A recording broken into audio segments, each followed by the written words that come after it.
Bienvenidos a Perspectivas Ambientales, un espacio para conversar, para educar de temas innovadores, de distintas visiones, de las políticas públicas y propuestas que contribuyen a mejorar la conciencia ambiental.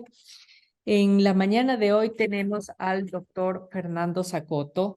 Él es presidente de la Sociedad Ecuatoriana de Salud Pública y es director de la maestría de Salud Pública de la UID, de la Universidad Internacional del Ecuador. El día de hoy vamos a hablar sobre un tema que es muy relevante con relación a la salud y con relación a lo que está sucediendo con el incremento de la temperatura por los efectos del cambio climático. Creo que es de conocimiento público que esto está ya sucediendo, el planeta se está calentando. En Quito mismo, en las últimas 2 décadas, hemos tenido un aumento de temperatura igual en el país y el Ministerio de Ambiente ha lanzado recientemente el Plan de Adaptación de Cambio Climático. ¿Y por qué es tan relevante este plan?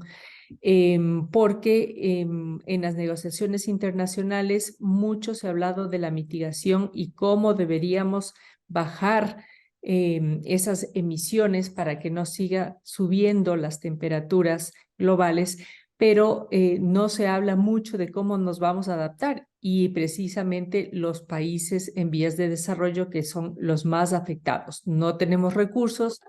No tenemos en realidad cómo hacerlo, solo somos los más afectados y somos los más vulnerables. Entonces, es importantísimo generar una resiliencia con relación a todos estos efectos que vamos viendo que según las proyecciones que ha presentado el Ministerio del Ambiente, va a haber una reducción en la precipitación en alrededor de 4.5 milímetros en algunos casos y en otros un aumento de las precipitaciones. Esto va a generar efectos extremos. Eso significa sequías extremas o simplemente un montón de inundaciones. Estaba viendo algunos datos en el 2019.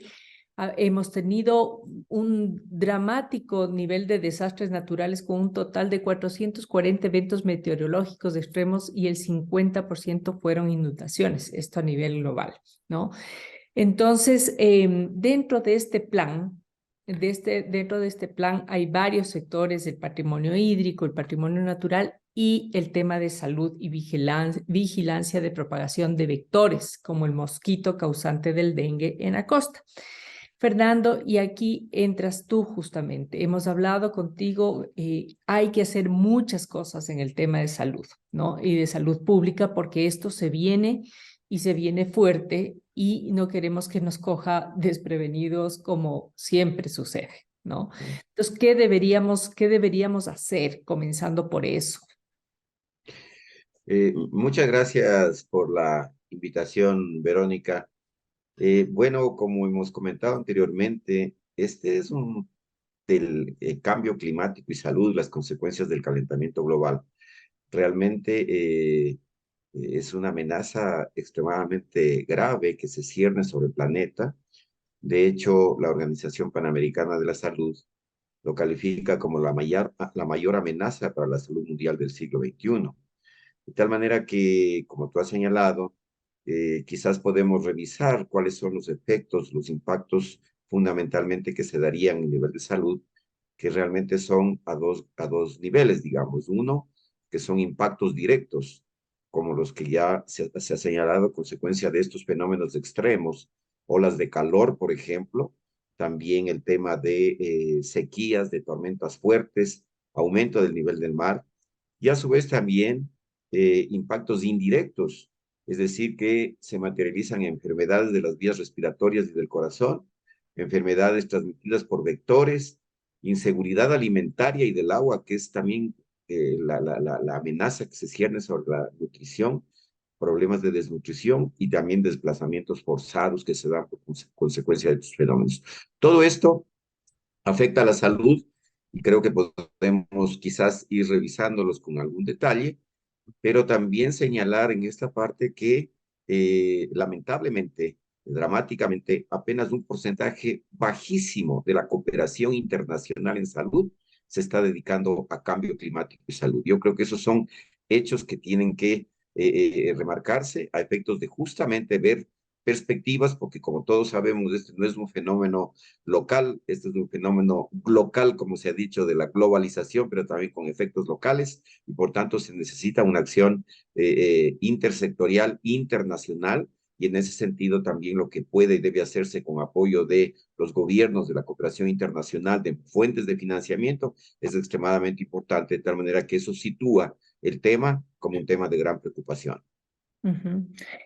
Fernando, y lo que tú acabas de anotar es crucial porque vemos en todas partes del mundo que no estamos viendo el problema desde una perspectiva integral. ¿Qué significa esto? Que simplemente estamos viendo los ambientalistas hablando de cambio climático o quienes lideran son esas voces, pero ni el Ministerio de Finanzas, ni la Secretaría de Riesgos, ni el Ministerio de Salud Pública están de alguna forma integrados, y no solo aquí, en todas partes del mundo, ni el propio Ministerio de Hábitat y Vivienda, ¿no? Es un mal que aqueja a todo el mundo porque no estamos entendiendo la película en su real magnitud y las conexiones. Entonces, lo que tú acabas de anotar es muy, muy importante porque si bien es cierto, las proyecciones pueden decir, bueno, se va a aumentar la temperatura, encárguese el Ministerio del Ambiente. No es así, ¿no? Para nada. Entonces, ahí pasa por un tema, por ejemplo, de infraestructura. Tú hablabas de deslizamientos forzados, ¿no? Y ya en Loja, ¿cuántas veces hemos tenido sequías extremas y eso ha propiciado a que la gente salga de esa provincia? Estamos viendo en Centroamérica, tú que acabas de venir de Centroamérica, viendo las migraciones forzadas, ya se habla de los refugiados climáticos, ¿no? Y eso va a significar un problema de salud pública, de seguridad alimentaria, de seguridad en general, y los gobiernos no lo están viendo o no están preparados en ese sentido, ¿no? Se me ocurre quizá en términos de hospitales, Fernando, de infraestructura de salud. ¿Qué podrías decir sobre eso? ¿Cómo deberíamos estar pensando sobre ese tema de olas de calor, inundaciones, sequías? Claro, a ver, un par de datos también que son preocupantes. Las proyecciones indican que a partir del año 2030 se van a producir alrededor de 250.000 fallecimientos a consecuencias directas del cambio climático, efectos directos sobre la salud. Y esto obviamente tiene que llamarlo la atención poderosamente. Entonces, ya lo que podría y debería hacerse, digamos, ¿no es cierto? Primero, lo que ya tú has comentado. Yo veo con mucho interés y seguramente vas a socializar a través de tu iniciativa, que realmente es muy valiosa, el plan este que ha hecho el Ministerio del Ambiente. Pero el tema es cómo manejarlo de manera intersectorial. De Sí. qué manera el Ministerio de Salud, por ejemplo, efectivamente se compromete con lo que podría y debería realizarse. En ese sentido, hay temas que tienen que ver con justamente en las propias unidades de salud, no solamente en los hospitales, sino en todas las redes de servicios. En definitiva, ¿cómo podríamos desempeñar el sector salud? En ese sentido, tal vez lo que se llama ecologizar las instalaciones para la atención de salud, por ejemplo, con el uso de paneles solares, equipos de eficiencia energética y gestión de residuos. Lo que comentábamos anteriormente, solo alrededor en este momento del 0.5% de la financiación climática multilateral se ha atribuido a proyectos de salud. Entonces, las instalaciones también hay que identificar que frente a desastres que pueden suceder a consecuencia del cambio climático, pues las instalaciones de atención médica también deben ser seguras y permanecer operativas durante y luego de estos desastres. Solamente hay que recordar que en las Américas, de acuerdo con un diagnóstico reciente de OPS, el 67% de las instalaciones de atención médica están ubicadas en áreas proclives a desastres. Es decir, Entonces, si lo miramos de manera integral, Imagínate. entonces hay iniciativas que deben adoptarse. También otra, por ejemplo, un sistema de vigilancia temprana de cómo se van modificando este tipo de enfermedades o problemas de salud. ¿Qué pasa? Tú has dicho con el control de vectores, por ejemplo, como sitios que anteriormente no eran hábitat natural de los mosquitos transmisores de dengue, de paludismo, hoy por consecuencia del incremento de la temperatura, pues vuelven a ser sitios. Hace muchísimos años se hablaba de que en Tumbaco existía paludismo hace muchísimos años, Ujú. ¿no? Y luego, pues ya se vienen todas las tareas de urbanización, etcétera, etcétera. Pero entonces hoy es necesario hacer esa investigación epidemiológica activa, es decir, anticiparnos a la que puede suceder, y eso implica pues justamente la tarea de salud pública, en definitiva la tarea de prevención. Y vuelvo a repetir, en este caso yo creo que el llamado fundamental es a generar proyectos en cambio climático, son proyectos nacionales con financiamiento internacional, con apoyo nacional, para que se le dé la importancia que tiene esto, que vuelvo a insistir, lamentablemente, yo que estoy en el campo de la salud pública durante tanto tiempo, realmente no vemos que existan iniciativas y que existan políticas suficientemente integradas, pero además enérgicas, además con toda la fuerza del caso, porque la situación no es de una alarma simplemente, es de hechos que se están produciendo y no queremos ver, y por tanto después, como siempre, tendremos que lamentar las consecuencias, Verónica. Sí, sí. Entonces, lo que tú mencionas es, increíblemente no se tiene unas políticas claras y que nos den la ruta a seguir de lo que se debería hacer. Y esto, Fernando, pasa por la investigación, además, supongo, ¿no? Invertir mucho en investigación para que nos den luces justamente para ver qué es lo que se debe hacer en cuanto a... Supongo que a la infraestructura apropiada me queda rondando tu dato del 65% de atención están localizados en zonas de riesgo. O sea, es terrible, ¿no? Creo que tenemos muchas lecciones aprendidas en cuanto a la pandemia que nos cogió con la bata alzada, como se dice, y fíjate lo terrible que es, pero yo creo que también tenemos muchas lecciones aprendidas como para poder ir un paso adelante a lo que se viene. Ahora tenemos ya datos de proyecciones de cómo va a elevarse la temperatura, de los sitios de riesgo, de las inundaciones, qué efectos van a ser. Entonces, tenemos una base, por lo menos para comenzar. Lo que se necesita ya es, creo yo, la investigación y desarrollar la hoja de ruta.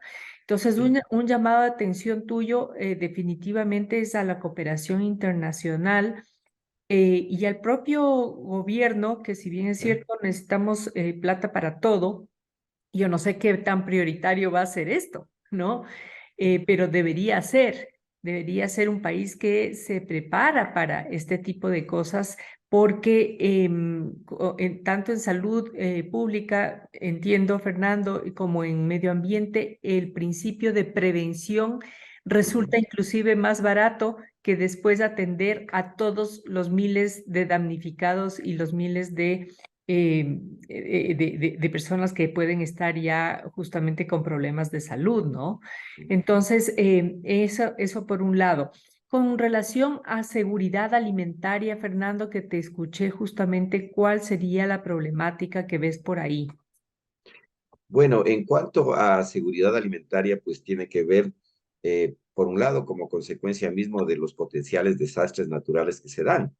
También hay que recordar que en cuanto al manejo de agua, también puede estar relacionado con problemas de contaminación, lo que implica que efectivamente se prevé que exista mayor casos de problemas intestinales, diarrea, que son especialmente críticos en niños y en personas mayores. De tal manera que en cuanto a la inseguridad alimentaria, tiene que ver justamente con este aumento de riesgos de desnutrición por la caída de la producción de alimentos, especialmente en trópicos, en definitiva, en donde son más afectados por la sequía. Esto naturalmente determina la posibilidad de eh, eh, de que haya riesgo, crisis alimentaria. Y también hay que ver el tema combinado de esta potencial escasez, también combinado con un problema de enfermedades infecciosas, es decir, todo es parte de un solo círculo, por eso ahora se habla de One Health, de una sola salud en el que tenemos que ver globalmente todo. De tal manera que, como ese, hay los otros aspectos que hemos señalado, problemas sobre enfermedades respiratorias, problemas mismo de personas que mueren por olas de calor. Eso se ha visto, por ejemplo, ahora mismo en Europa. No llegamos a esos extremos quizás acá, pero eso no quiere decir que no puedan presentarse y que debamos de estar prevenidos. Entonces, en definitiva, todo eso lo que nos habla es la necesidad de construir políticas y, por ejemplo, mirar en detalle el capítulo de salud en el plan de adaptación de Ecuador, cómo está configurado, de qué manera existe, qué podemos y debemos hacer en cuanto, como bien dices, a investigación y a capacitación, involucrar, por ejemplo, a las entidades formadoras de recursos para que incorporen. Yo casi puedo afirmar que en toda la formación de personal de salud probablemente ni se menciona el tema de cambio climático.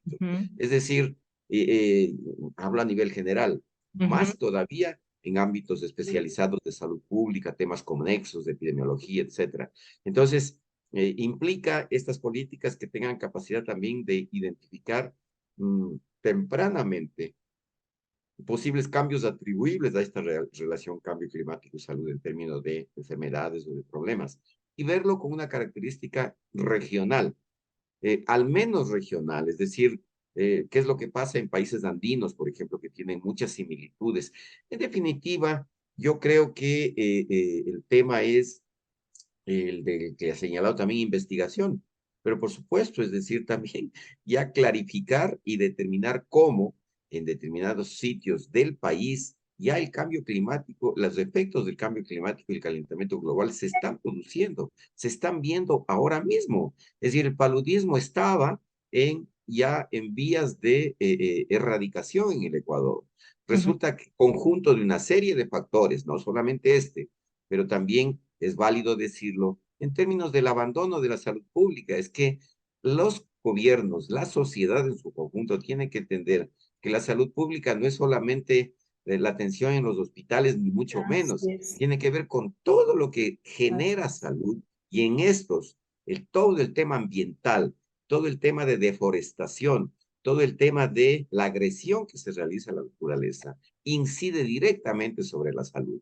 Y entonces, verlo de esta manera, yo creo que es un llamado potente que debería hacerse y que ojalá que podamos materializar en participar. Por ejemplo, estaríamos encantados como gremio, como academia, de poder participar en estas iniciativas y también de poder ser parte de proyectos nacionales, proyectos integrados con otros países, bueno, para ya, primero, colocar el tema como un problema efectivamente que es de urgente atención. Y segundo, pues ya desarrollar esa hoja de ruta crítica para ver en definitiva cómo logramos y cómo empezamos ya a medir qué indicadores tenemos de situación actual, qué indicadores tenemos después de 5, 10, 15, 20 años, porque eso hay que mirarlo así, en esa escala, pero a la vez también con realizaciones inmediatas y de corto plazo. Así es. Tenemos clarísimo qué es lo que hay que hacer, mi estimado Fernando. Esto es una llamada de atención pues a todos y todos los que nos escuchan. Creo que vemos clarísimo que hay un vacío importante acá, que hay mucho por hacer. Hay que hacer investigación. Por eso estamos también, creo que es una tarea importante para las universidades, y tú que eres decano de la universidad sabes lo que significa eso. Yo soy profesora igual de la universidad en Derecho Ambiental, sé lo que significa eso. Hay que apostarle muchísimo al desarrollo de la cooperación también, y generar una hoja y ruta crítica para darles a los gobiernos estos insumos a que comiencen a trabajar.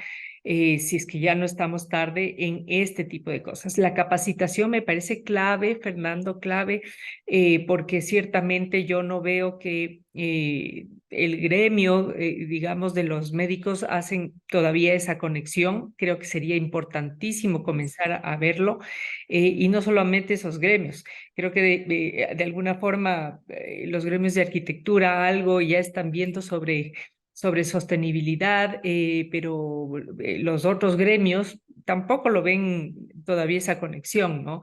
Entonces, es importantísimo comenzar a visualizar el One Health y el One Planet, como bien anotas tú.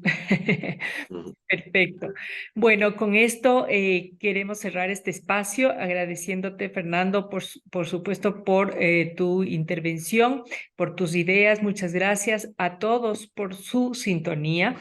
Como siempre, les invito a compartir con otras personas nuestra página web, darle un like, seguir a nuestros canales digitales en Twitter, en Instagram, en YouTube, para que juntos podamos llegar a más gente y generar más conciencia ambiental.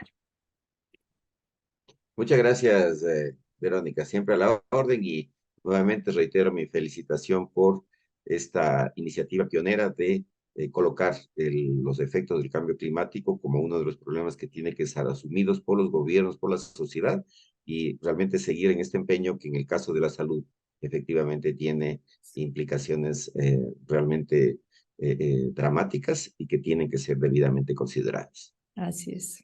Gracias, Fernando. Hay un lugar que puede transformarlo todo. Aquí, un Tetra Pak puede ser un pupitre.